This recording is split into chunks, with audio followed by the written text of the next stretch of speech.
So you want to get a sport touring motorcycle. Congratulations, you're old. You've successfully survived your 20s and you're now ready to settle down in that sport touring lifestyle. Man, these slippers feel so good. Oh, I got my panniers and my uprighter. It goes, oh baby. You were way too late to hop on the ADV bandwagon and now you feel like you've missed that boat entirely. You're still a smart person, so it's a no-go for a big fully dressed American cruiser. You're a fast boy at heart, so you know you need something with a little bit of juice on tap, but you're comfortable enough for daily riding to and from the hardware store and the occasional long haul up to the Olive Garden by the outlet mall. A sport touring motorcycle, it is. But don't worry, we're ushering in a new generation of sport touring motorcyclists. You won't have to be ostracized on bike nights like that old couple that rode in on a mint Honda GL 1100 from 1982 and half helmets and New Balance sneakers. No, sport touring is cool again. Almost as cool as a fresh cut lawn and going to bed before 9 p.m. Go put on your jean shorts because we are talking about the top 7 sport touring motorcycles. Today's video is proudly supported by our store, shop.yamanoob.co.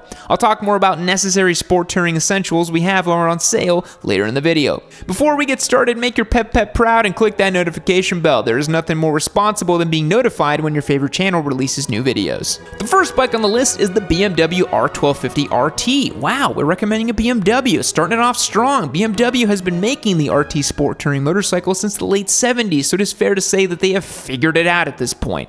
This 1250 RT is an absolute sport touring unit. It is powered in classic BMW fashion by a 1254cc air and liquid-cooled 2-cylinder boxer engine.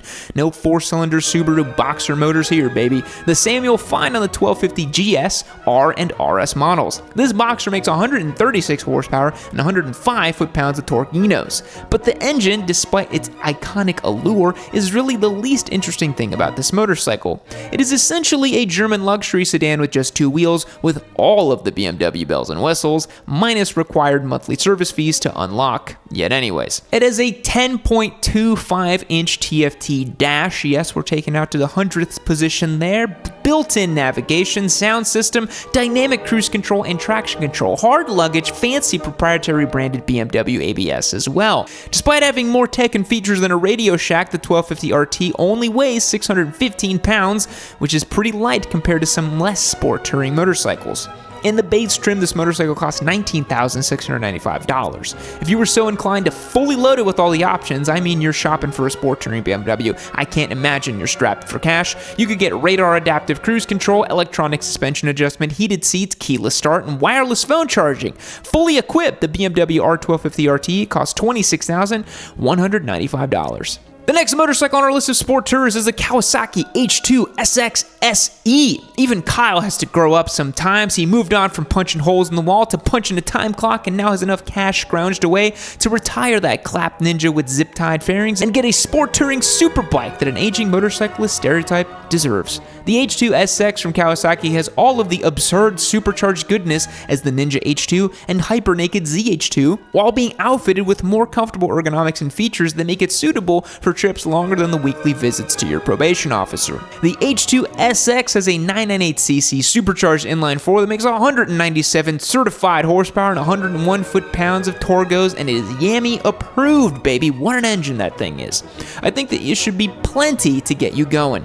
The H2 SX SE has the same top-tier components to help you tame that supercharged beast between your knees, like fully adjustable electronically controlled suspension and Brembo brakes, plus every electronic rider aid under the sun, launch control, traction control, engine brake control, so on and so forth. I'm not going to list them all. You've heard it. This bike probably has it. The ECU on this bike has to have more computing power than a Chromebook to run all these systems. To satisfy the sport touring moniker, this bike comes with improved rider and passenger accommodations with a more comfortable seat and riding position, plus option color match saddlebags. You're going to want to get those saddlebags. Come on, let's be real here. The Kawasaki H2 SX SE has everything you could ever want from a superbike while being more comfortable than the normal H2 and not having to battle the wind as you outrun the space-time continuum on the naked ZH2. The H2 SX SE has an MSRP of $27,500. If you're going to be sport touring, you're going to need to hold all of your crap. If you head over to shop.yamanoob.co, you'll be able to find a huge selection of luggage options for your motorcycle. We're particularly stoked about the bags we have in stock from Nelson Rig. They have tank bags, tail bags, and even pet carriers so Fido can come along on rides too. The Nelson Rig bag has universal fitment, so they'll work on pretty much any bike you've got, that, and they're super easy to install and remove if you don't want your cool friends to know you've been sport touring in your spare time.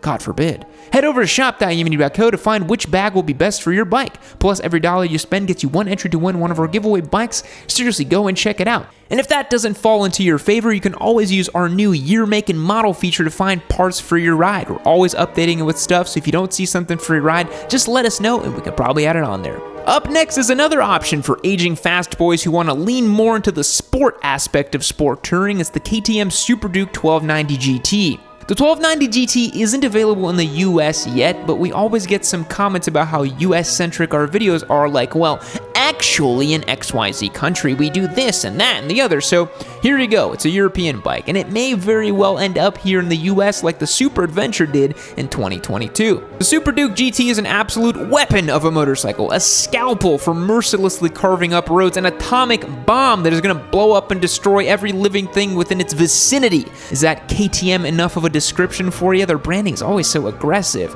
When you were in the R&D department building reliable motorcycles, we were in the dojo, mastering the blade.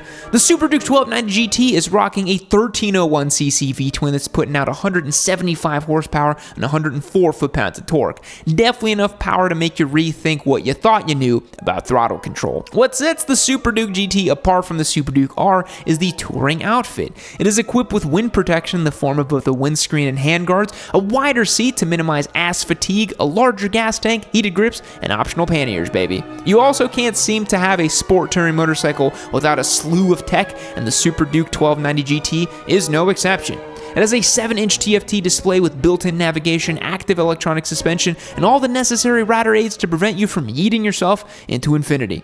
The Super Duke 1290 GT costs 17,949 British pounds sterling.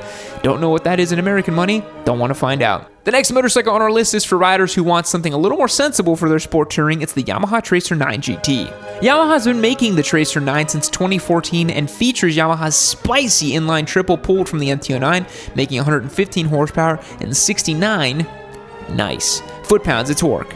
This bike has been given the same sport touring treatment with plenty of features to keep you comfortable on longer rides like a windscreen, handguards, and heated grips. The Tracer has all the tech that has come to be expected on a sport touring machine like ride modes, a quick shifter, and electronically controlled suspension.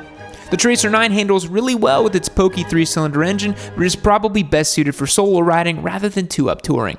The Tracer 9 GT is definitely a capable bike, but it is a little more utilitarian than some more luxurious sport tourers. I mean, come on, it only has a 3.5-inch TFT display. Way too small for playing Candy Crush on those boring stretches of highway, but I guess a few cheaper components is to be expected considering it's based off the NT platform and costs nearly half of the other motorcycles on this list so far.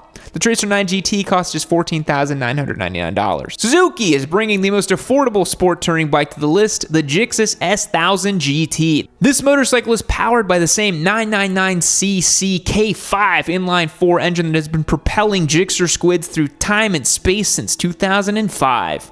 This bike is making 150 horsepower and 80 foot-pounds of torque. It has adjustable KYB suspension and Brembo brakes.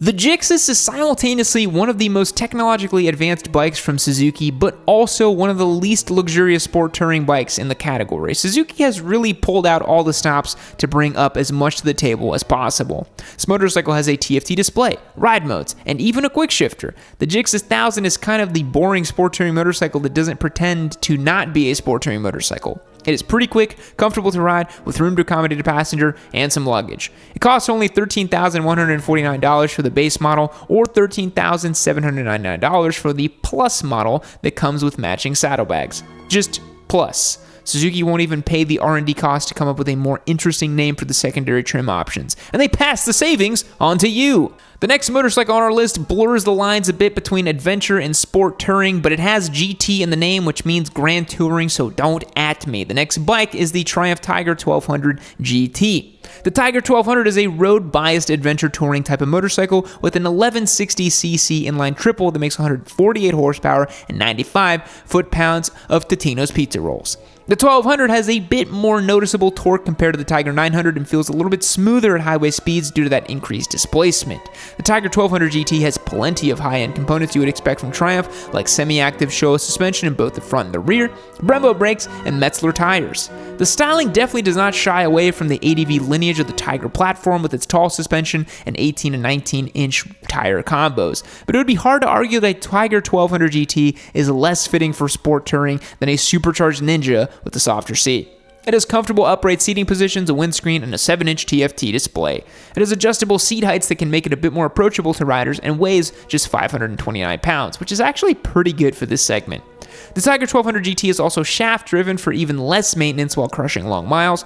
The motorcycle costs $19,100, but if you're weary of that price tag, there are other smaller displacement options that have many of the same features and fit and finish without such a steep price. Now here's the last motorcycle on our list. Oh yeah, these haven't been in any particular order. I feel like that's obvious, but if you can't assume anything is obvious when talking to internet people, the last motorcycle is the MV Agusta Turismo Veloce Lusso. The Turismo Veloce is a funky triple-cylinder bike for riders who want the weirdest and most avant-garde sport touring motorcycle on the road. They kind of just want to, roll the dice if their bikes can actually crap out on them like 1,000 miles away from home. It is the same 798cc triple from the Brutale and Dragster motorcycles from MV, and it makes 110 horsepower and 64 foot-pounds of Totoros. That may not sound like much compared to other bikes in the segments, but I had one on load from Eurocycle and I had no problem ripping second gear wheelies on it. It has semi-active suspension, Brembo brakes, TFT dash, and all the tech features that have become seemingly mandatory on a sport touring motorcycle. The coolest thing about this bike is the SES or Smart Clutch option. We talked about that in our automatic motorcycle transmissions video last week. But for those of you who missed it, the Recluse clutch on this motorcycle makes the use of the clutch lever pretty much completely unnecessary. You can shift gears up and down without the clutch and even come to complete stop and start without having to manually engage or disengage the clutch. So if you plan on putting down serious miles on this motorcycle, a lot of city riding, that could save you a lot of wear and tear on your precious phalanges. The MV Agusta Turismo Veloce Lusso costs $22,500. Thanks for watching the video. Be sure to subscribe if you enjoyed the content and click the notification bell to stay up to date in all of our new videos.